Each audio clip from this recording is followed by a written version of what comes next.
Next up is Stuart Ratcliffe from Manchester. Unlike most of us, he hasn't had a normal life.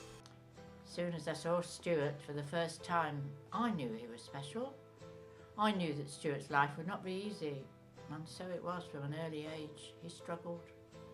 Children used to stare at him in the nursery. Some would laugh and some would even poke him with sticks.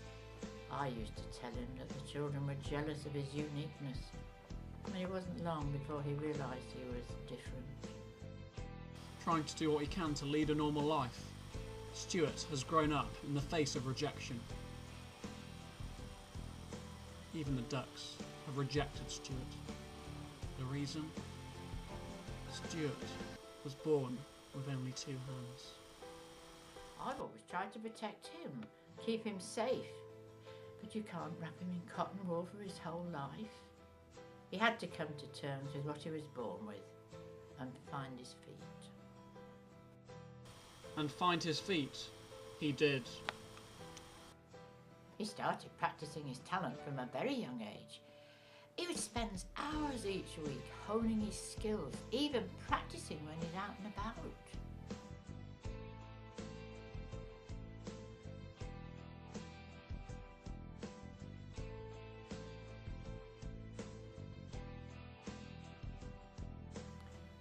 I'm really proud of him.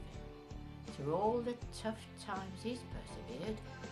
Yes, he's not very talented, and yes, he's not the brightest bulb in the box. People like Alan from the newsagents offered him opportunities that others wouldn't. I remember giving Stuart his first job as a paper boy. He had no talent for the job as he couldn't read.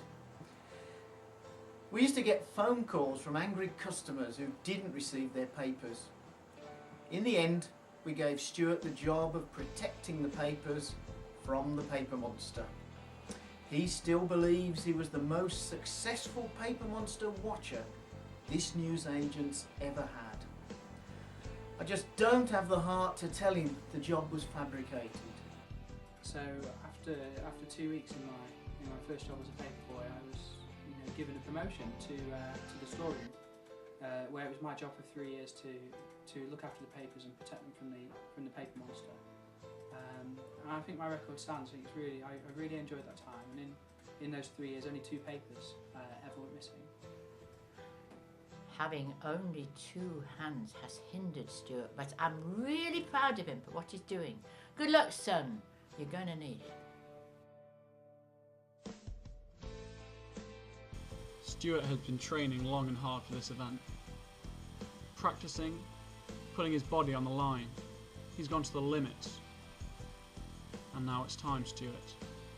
Now it's time on the biggest stage of all. Let's see what you can come up with.